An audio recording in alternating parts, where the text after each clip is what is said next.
নমস্কাৰ।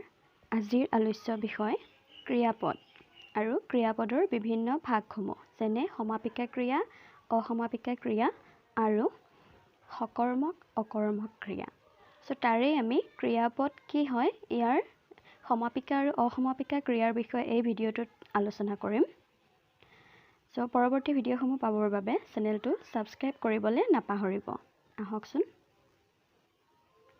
ক্ৰিয়াপদ আমি লাষ্ট ভিডিঅ'ত ইতিমধ্যে পদ কি আৰু ইয়াৰ প্ৰকাৰসমূহ আমি এজ এ হোল জানি থৈছিলোঁ।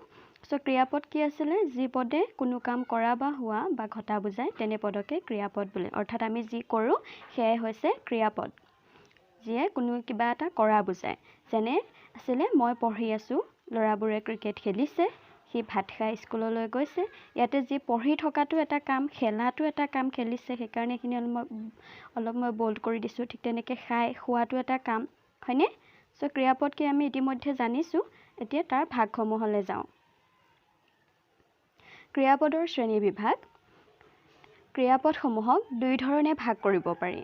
প্ৰথম, বাক্য এটা সম্পূৰ্ণ হোৱা বা নোহোৱাৰ ওপৰত ভিত্তি কৰি দুটা ভাগত ভাগ কৰিব পাৰি। কিহৰ ওপৰত ভিত্তি কৰি? এইটো বাক্যটো সম্পূৰ্ণ হোৱা, বাক্য এটা সম্পূৰ্ণ হোৱা বা নোহোৱাৰ ওপৰত ভিত্তি কৰি দুটা ভাগত। কি হয়? সমাপিকা ক্ৰিয়া আৰু অসমাপিকা ক্ৰিয়া। ইংলিছত যিটো টাইপছ অফ ভাৰ্বছ তোমালোকে পাবা তাতে ফিনিট ভাৰ্ব আৰু ইনফিনিট ভাৰ্বটো হ'ব সমাপিকা আৰু অসমাপিকা। তাৰ পাছত আছিলে কৰ্ম থকা বা নথকালৈ ক্ৰিয়াপদক আকৌ দুটা ভাগত ভাগ কৰিব পাৰি। অৰ্থাৎ ক্ৰিয়াপদটো ঢেৰ থাকিব, বহুতো পদেই কাম বুজাব। তাৰে কিছুমানে বাক্য এটা সম্পূৰ্ণ হোৱা বুজাব, কিছুমানে বাক্যটো সম্পূৰ্ণ নুবুজায় কিন্তু কিবা এটা কৰা বুজাব।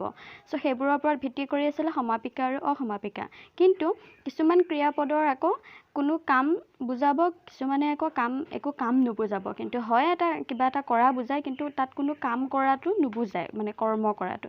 সেই কৰ্ম থকা নথকালৈও আকৌ ক্ৰিয়াপদক দুটা ভাগত ভাগ কৰিছে, সকৰ্মক ক্ৰিয়া আৰু অকৰ্মক ক্ৰিয়া।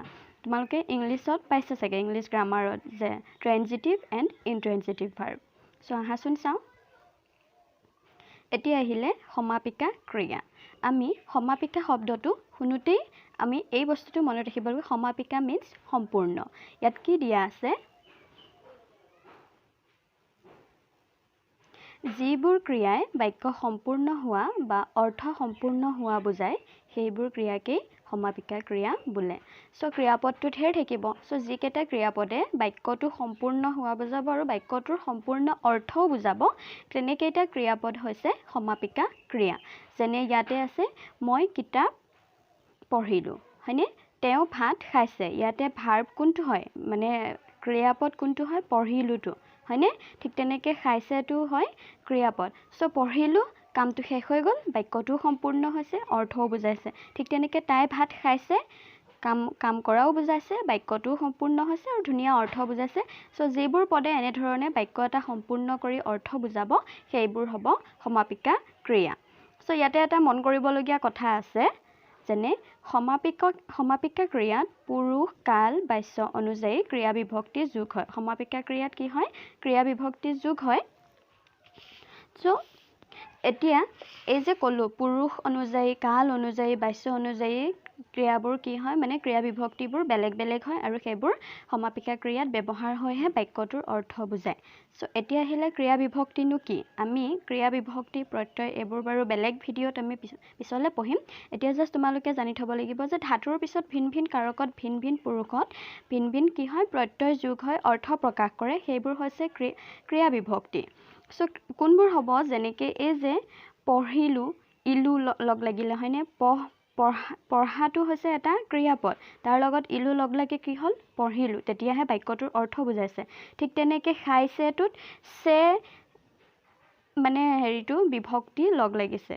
তোমালোকে পিছলৈ পাবা বাৰু বিভক্তি কি হয়, শব্দ বিভক্তি, ক্ৰিয়া বিভক্তি আমি পিছত আলোচনা কৰিম। এতিয়া জাষ্ট মনত ৰাখা যে সমাপিকা ক্ৰিয়াত ক্ৰিয়া বিভক্তি যোগ হয় আৰু ধাতুৰ পিছত ক্ৰিয়া বিভক্তি যোগ হৈ সমাপিকা ক্ৰিয়া সাধিত হয় বাবে এই ক্ৰিয়াক সাধ্যা ক্ৰিয়া বুলিও কোৱা হয়। এইটো মনত ৰাখিবা।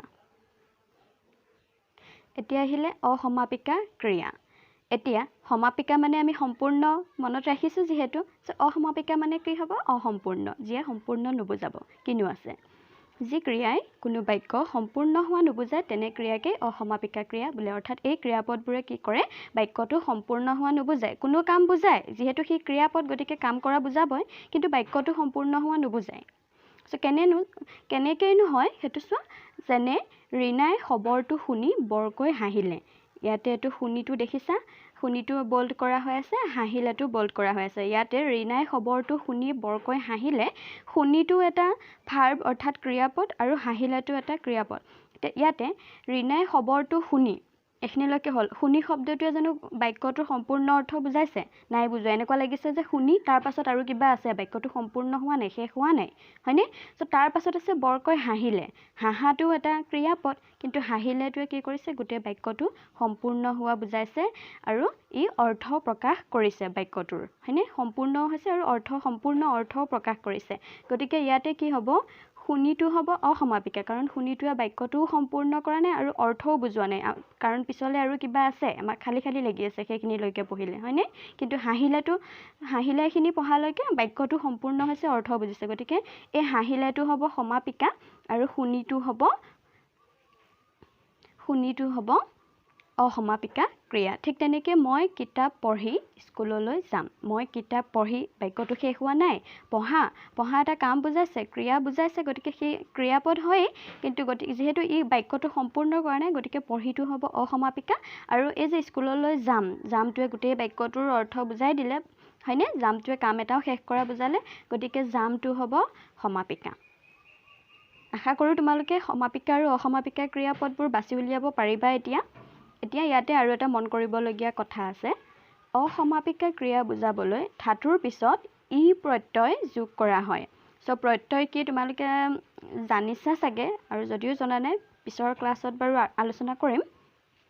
চ' ই প্ৰত্যয়টো যোগ হয় ধাতুৰ পিছত। ই কৃত প্ৰত্যয়, ই এটা হৈছে কৃত প্ৰত্যয়, অৰ্থাৎ প্ৰত্যয়ৰো বিভিন্ন ভাগ আছে, সেইসমূহ আমি পিছত আলোচনা কৰিম, এইটো ভিডিঅ'ত যিহেতু সময় নহ'ব। চ' যিহেতু ধাতুৰ পিছত ই কৃত প্ৰত্যয় যোগ হয় অসমাপিকা ক্ৰিয়া সিদ্ধি হয়, সেইবাবে অসমাপিকা ক্ৰিয়া কি বুলি কোৱা হয়, সিদ্ধা ক্ৰিয়া বুলিও কোৱা হয়। আগৰটো আছিলে সাধ্য ক্ৰিয়া। সমাপিকা ক্ৰিয়াৰ আন এটা নাম হৈছে সাধ্য ক্ৰিয়া, আৰু অসমাপিকা ক্ৰিয়াৰ আন এটা নাম হৈছে সিদ্ধা ক্ৰিয়া। ই প্ৰত্যয় কোনবোৰ হয়, যেনেকৈ এতিয়া কৰি, হয়নে? কৰিটোৱে সম্পূৰ্ণ বাক্য নুবুজায়, গতিকে কৰ যোগ ই প্ৰত্যয়টো যোগ হয়, ই কি কৰিছে, এটা কাম বুজাইছে, অৰ্থাৎ শব্দটোৰ অৰ্থ বুজাইছে। ঠিক তেনেকৈ পঢ়িটোৰ লগত পঢ় যোগ ই, চ' এই ইটো হৈছে এটা প্ৰত্যয় আৰু ই হৈছে এটা কৃত প্ৰত্যয়। এইখিনি মনত ৰাখিব লাগিব। অসমাপিকা ক্ৰিয়াৰ আন এটা নাম সিদ্ধা ক্ৰিয়া আৰু সমাপিকা ক্ৰিয়াৰ আন এটা নাম হৈছে সাধ্য ক্ৰিয়া।